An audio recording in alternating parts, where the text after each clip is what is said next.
Most people, when they set out to change their lives, begin with what they want to do. They make resolutions, set goals, and create long lists of things they need to accomplish. Some might even go a step further and figure out how they're going to do it. They create strategies, follow routines, and seek out the latest productivity hacks. But very few stop to ask the most important question: why? Why do you want to change? Why does this goal matter to you? Why are you waking up early, putting in the effort, and pushing yourself through discomfort? If you don't have a clear, compelling answer to that question, you're setting yourself up for failure before you even begin. Think about it. Most people give up on their resolutions within weeks. It's not because they lack discipline or motivation. It's because they never truly understood why they were doing it in the first place. Without a strong emotional connection to the goal, the effort required to achieve it will always feel like a burden rather than a mission.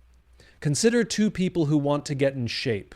One says, "I want to lose 20 pounds." The other says, "I want to be healthy and full of energy so I can play with my kids without getting tired." Which person do you think is more likely to stay committed?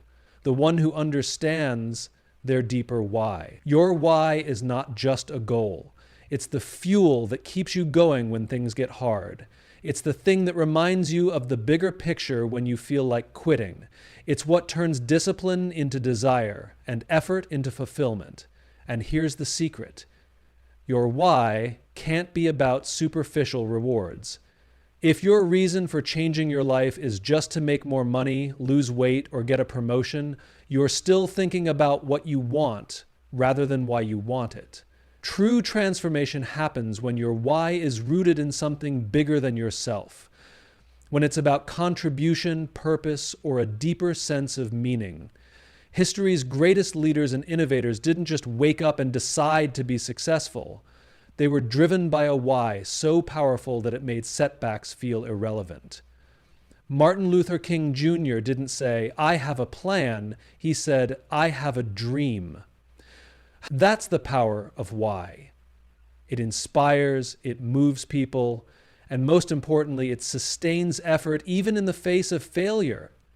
If you truly want to transform your life in 2025, don't start with what you want to do. Don't even start with how you're going to do it. Start with why. Discomfort is the price of admission for growth. Yet most people spend their lives trying to avoid it. We seek comfort in our routines, in familiarity, in the known. We gravitate toward what feels safe because our brains are wired for survival, not transformation. But here's the truth. Everything you want, every goal, every breakthrough, every version of yourself that you aspire to become exists on the other side of discomfort. Think about any moment in your life when you achieved something meaningful. Maybe it was the first time you spoke in front of a crowd, the first time you took on a leadership role, or even the first time you walked into a gym feeling completely out of place. Was it comfortable? Probably not. But was it worth it? Absolutely. Discomfort is the signal that you are stepping into something greater than what you currently are. It is the space between where you are and where you want to be. The problem is, we've been conditioned to believe that discomfort is something to be avoided. We associate it with pain, failure, and struggle. But discomfort is not a sign that something is wrong. It's a sign that something is changing. Every great athlete understands this. The first time they push their body beyond its limits, it hurts. Their muscles ache.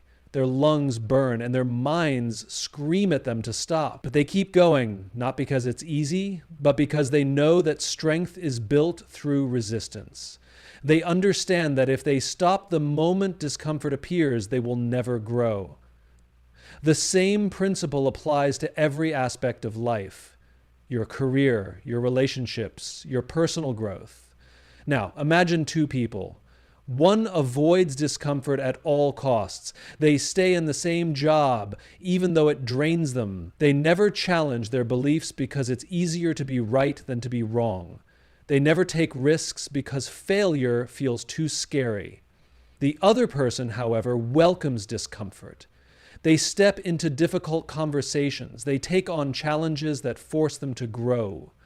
They willingly put themselves in situations where they are the least experienced person in the room. Who do you think transforms their life? The people who achieve the most, the ones we admire, the ones who inspire us, are not necessarily the smartest, the strongest, or the most talented. They are the ones who have made peace with discomfort. They are the ones who feel fear and move forward anyway. They are the ones who understand that the pain of staying the same is far greater than the pain of change. Discomfort is not the enemy. It is the proof that you are evolving. It is the space where growth happens, where resilience is built, and where true transformation begins. Instead of resisting it, what if you learned to lean into it? What if instead of asking, how can I avoid discomfort, you started asking, how can I embrace it? We live in a world obsessed with intensity. Everywhere you look, people are chasing extreme results in the shortest time possible.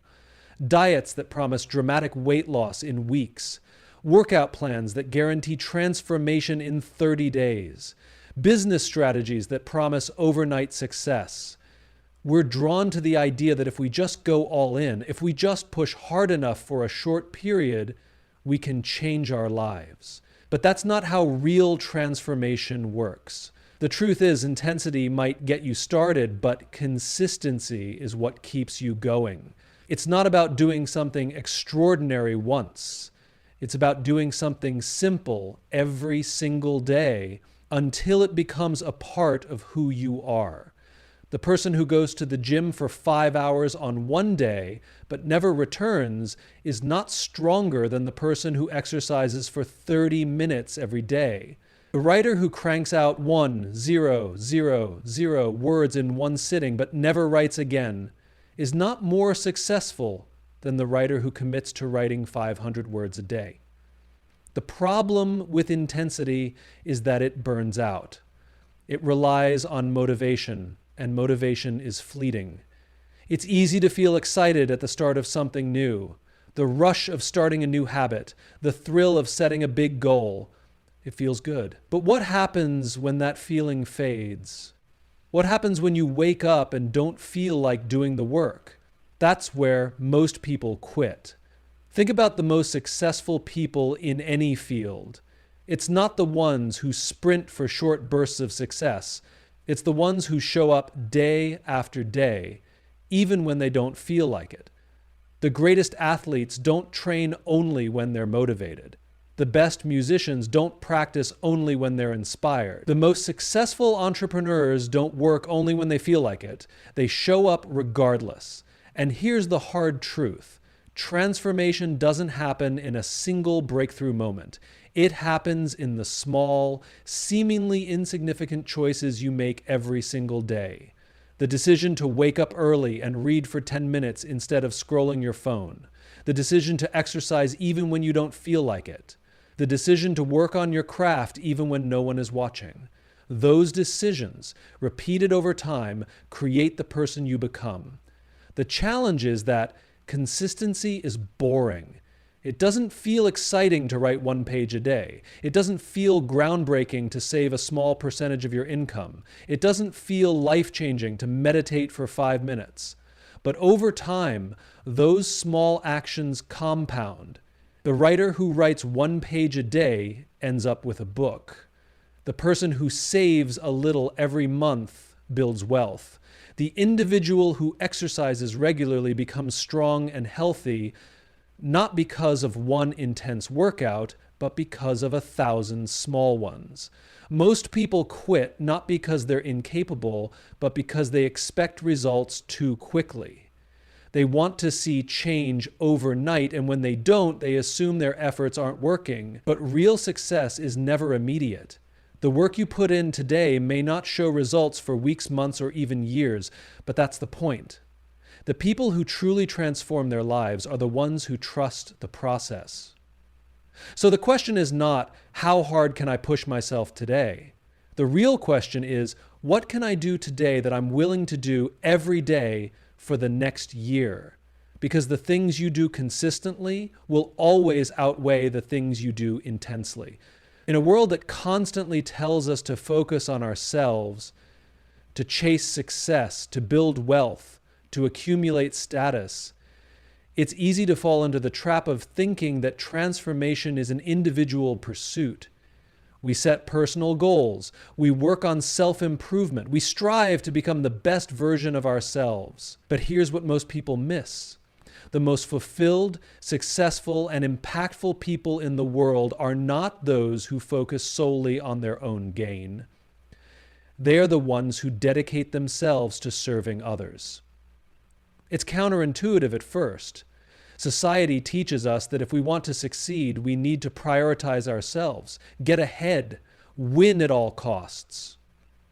Take care of yourself first. And while self-care and ambition are important, true transformation, real, lasting change, comes when you shift your mindset from what can I get to what can I give. Think about the people who have left the greatest impact on the world. Great leaders, visionaries, and change makers didn't achieve greatness by focusing on themselves. They were driven by a purpose greater than their own comfort or personal gain. Martin Luther King Jr. wasn't fighting for himself, he was fighting for others. Mother Teresa didn't dedicate her life to serving because it was convenient. She did it because she believed in something bigger than herself. The most respected business leaders, the most influential mentors, the most beloved teachers, all of them understand one fundamental truth. When you serve others, you elevate not just them, but yourself in the process. Now, let's bring it down to a personal level. What does serving others look like in everyday life? It's easy to think of service as something grand, volunteering at a charity, starting a nonprofit, dedicating your life to a cause. And while those things are incredible, serving others isn't just about big, public acts of generosity. It's about the small, everyday choices you make. It's the way you show up for your colleagues, the way you invest in the success of those around you, the way you listen when someone needs to be heard. It's leading with empathy rather than authority. It's mentoring someone without expecting anything in return. It's choosing to build others up, even when no one is watching. In business, the most successful companies are the ones that put their customers, employees, and communities first. Companies that focus solely on profit may succeed in the short term, but the ones that stand the test of time are the ones built on service. Why? Because when people feel valued, when they feel seen, when they feel like they are part of something bigger, they become invested, they work harder, they stay longer, they give their best. The same principle applies to relationships, friendships, and even personal growth. When you shift your focus from what can I take to how can I help, everything changes. And here's the paradox. When you serve others first, you don't lose, you gain. You gain deeper connections. You gain respect. You gain fulfillment that no amount of money or achievement can replace. The most successful leaders are not the ones who demand loyalty. They are the ones who inspire it. The most loved individuals are not the ones who seek admiration. They are the ones who give it freely. There is no transformation without contribution. If you want to change your life, start by changing the lives of those around you. If you want to be a better leader, help others succeed. If you want to be more fulfilled, find ways to give without expectation. Because the moment you stop measuring success by what you achieve and start measuring it by how much you contribute, you'll realize that the greatest transformation doesn't happen in what you receive, it happens in what you give. The people around you shape you in ways you can't even begin to comprehend. Every conversation you have, every interaction, every piece of advice you listen to, it all leaves an imprint on your mind. Whether you realize it or not, the environment you immerse yourself in determines the way you think, the way you act, and ultimately the person you become. We like to believe that we are independent thinkers, that we make our own choices, that we control our own destinies. But look at your life. Look at your habits, your beliefs, your ambitions. How many of them were influenced by the people closest to you? If you spend time with 5 highly ambitious, purpose-driven people, chances are you will push yourself to grow. If you spend time with 5 negative, complacent people, you will find yourself adopting their mindset without even noticing. It's not about being judgmental. It's about being intentional. Who you surround yourself with is one of the biggest determining factors of your success, your mindset, and your overall fulfillment in life. We are wired for connection. Humans are social creatures. We crave belonging, and we unconsciously adapt to fit the standards of the groups we are a part of. The question is, are you surrounding yourself with people who challenge you to become better, or are you surrounding yourself with people who keep you stagnant? Take a moment to think about the people in your life. Do they inspire you? Do they encourage your growth? Do they challenge you to think bigger? Or do they drain your energy? Do they discourage your dreams? Do they make you doubt yourself? If the people around you are constantly negative, if they downplay your ambitions, if they make you feel small, understand this: it's not personal. People project their own limitations onto others, but you have a choice. You can either allow their beliefs to define you, or you can choose to rise above them. Now let's be clear. Surrounding yourself with the right people doesn't mean cutting out anyone who isn't perfect. It doesn't mean abandoning friends who are struggling. It means being aware of the influence others have on you and making sure that the dominant voices in your life are voices that elevate you rather than pull you down. It means seeking out mentors, friends, colleagues, and communities that inspire you to think bigger, work harder, and dream bolder. Some of the most successful people in the world got to where they are not because they were the smartest, the most talented, or the luckiest. They got there because they placed themselves in environments that demanded excellence. They surrounded themselves with people who saw their potential even when they didn't. They had mentors who pushed them beyond their comfort zones. They had friends who held them accountable. They had colleagues who challenged them to grow. Look at any great athlete, artist, entrepreneur, or leader. They didn't do it alone. They had people in their corner who believed in them, supported them, and pushed them when they wanted to quit. You need those people too. You need people who remind you of your why when you start to lose sight of it. You need people who call you out when you're playing small. You need people who hold you to a higher standard, not because they're judging you, but because they know you're capable of more. And just as you seek out the right people, ask yourself, are you being the right person for others? Are you someone who uplifts, encourages, and inspires those around you? Or are you someone who spreads doubt and negativity? Because the truth is, the energy you give is the energy you attract. If you want to be surrounded by people who push you to be better, you have to be someone who does the same for them. Transformation doesn't happen in isolation. It happens in the relationships you build, the conversations you have, and the company you keep. Your environment matters. The people around you matter. Choose wisely. Most people approach life as if it's a game with a clear beginning, middle, and end. They chase wins. They set goals with the mindset that once they achieve them, they'll have made it. They measure success by comparing themselves to others, as if life were a competition where someone has to come out on top. But the truth is, the most successful, fulfilled, and impactful people don't play by those rules. They understand that life is not a finite game with winners and losers. It's an infinite game where the goal is to keep playing, keep growing, and keep contributing. A finite game has fixed rules, known players, and a clear objective. Think of sports. In basketball, for example, there's a scoreboard, a time limit, and a winner when the clock runs out. The game has an endpoint. But life, real life, doesn't work that way. Business doesn't work that way. Relationships don't work that way. Leadership doesn't work that way.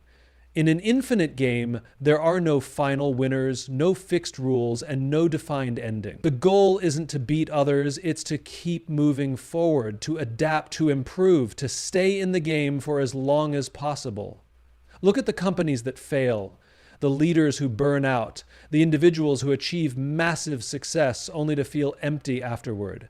What do they all have in common? They played a finite game in an infinite world. They focused on short-term wins, hitting quarterly targets, outperforming competitors, getting the next promotion, making the next big paycheck, without thinking about the bigger picture. They ran fast, but they didn't run far. And when they hit a setback, when they lost, when they realized that the game never really ends, they had no reason to keep going. Now think about the companies that stand the test of time. The leaders who remain influential decade after decade. The people who continue to grow, evolve, and contribute long after reaching their so-called peak. They play a different game. They don't just focus on what's next, they focus on what's beyond. They don't just chase victories, they build legacies. They don't just compete, they innovate, adapt, and redefine the game itself. Playing the infinite game means shifting your mindset. It means understanding that success is not a destination, but a continuous process. It means measuring progress not by how much you've won compared to others, but by how much you've grown compared to who you were yesterday. It means focusing on resilience over results, purpose over profits, and impact over immediate gratification. Look at your own life. Are you playing a finite game? Are you chasing validation, thinking that once you reach a certain milestone, you'll finally feel fulfilled? Are you constantly comparing your progress to those around you, feeling like you're behind or that you need to prove something? Or are you playing an infinite game, focusing on long-term growth, building something bigger than yourself, and making decisions that serve your purpose rather than your ego? The most meaningful work, the strongest relationships, and the most enduring success all come from playing the infinite game. It's not about being the best, it's about being better every single day.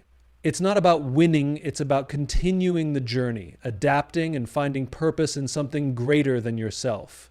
It's about realizing that the goal is not to reach an end point, but to keep growing, to keep learning, and to keep playing. Transformation is not a one-time event. It's not something that happens overnight, nor is it something you achieve and then move on from. True transformation is a commitment, a daily practice, a mindset, a way of living. It is the sum of the choices you make, the habits you build, and the mindset you adopt. Every rule we've explored, starting with why, embracing discomfort, choosing consistency over intensity, serving others first, surrounding yourself with the right people, and playing the infinite game. These are not isolated principles. They are interconnected. They build upon one another. They form the foundation for a life of purpose, growth, and fulfillment. When you start with why, you give yourself a reason to keep going even when things get tough. When you embrace discomfort, you step outside your comfort zone and allow yourself to grow. When you choose consistency over intensity, you build lasting change instead of chasing fleeting motivation. When you serve others first, you shift your focus from self-centered success to meaningful impact. When you surround yourself with the right people, you create an environment that fuels your growth. And when you play the infinite game, you stop chasing temporary wins and start focusing on long-term significance. The world is constantly changing. 2025 will bring new challenges, new opportunities, and new uncertainties. But one thing will always remain true. The people who transform their lives are not the ones who wait for the perfect moment. They are the ones who take action. They're the ones who make the tough decisions, who show up even when it's hard, who commit to growth even when no one is watching. So the question is, what will you do with this? Will you let these ideas inspire you for a moment and then fade away? Or will you take them, apply them, and let them shape the way you live, work, and lead? Because at the end of the day, transformation isn't about knowing the rules, it's about living them. How you start your day determines how you live your day. The first few moments after you wake up set the tone for everything that follows. If your morning is chaotic, rushed, and unfocused, chances are the rest of your day will feel the same.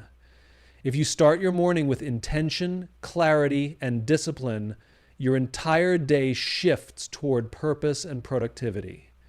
Too many people wake up and go straight into reactive mode. The alarm goes off, and the first thing they do is reach for their phone, checking emails, scrolling through social media, consuming news.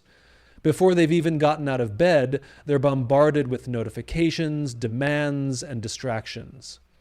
They're already playing catch-up, reacting to the world instead of setting the course for their own day. And what happens when you start your day this way? You carry that scattered, reactive energy with you. You rush through your morning routine, feel overwhelmed before noon, and wonder why you never seem to have control over your time. Now, imagine a different approach. Imagine waking up and owning your morning instead of letting it own you. Imagine creating a routine that energizes you, sharpens your focus, and prepares you to take on the challenges ahead. This isn't about waking up at 4 a.m. or following someone else's perfect routine. It's about designing a morning that works for you, one that helps you show up as your best self. A powerful morning starts with intention. Before reaching for your phone, before checking emails, before diving into work, take a moment to center yourself. What is your priority for the day? What kind of mindset do you want to carry? What's the most important thing you need to focus on? When you take time to define your direction, you move through the day with clarity rather than chaos. Another key element of an effective morning is movement. Your body and your mind are deeply connected. If you start your day by sitting in bed, hunched over your phone, your energy will reflect that. But if you move, whether it's stretching, walking, exercising, you activate your body, wake up your mind, and set yourself up for success.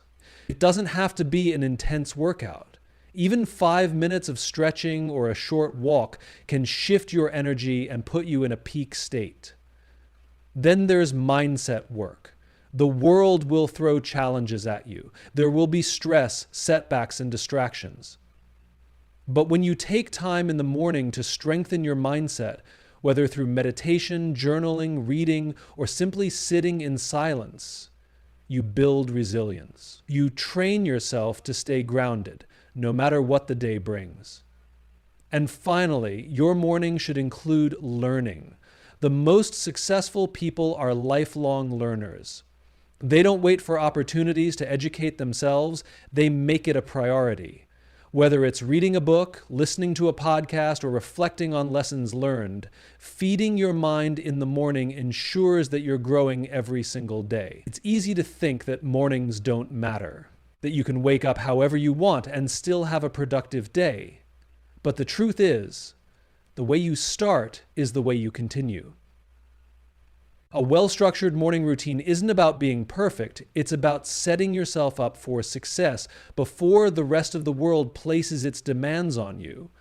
When you own your morning, you step into your day with focus, energy, and purpose. And when you own your day, you own your life. Most people believe they need confidence before they can take action. They think that once they feel ready, once they've built up enough knowledge, experience, or belief in themselves, then they can step forward and do the thing they've been putting off. But that's not how it works. Confidence doesn't come before action. Confidence is a result of action. And what gets you to take action in the first place is not confidence. It's courage. Courage is stepping forward even when you don't feel ready. It's speaking up even when your voice shakes. It's showing up even when doubt creeps in. It's making the decision to move despite the fear, the uncertainty, and the discomfort. Confidence is comfortable. It's the feeling of knowing you can handle something because you've done it before. But what happens when you're faced with something new, something bigger than you've ever attempted, something that pushes you past your limits? You won't have confidence yet because confidence comes from experience.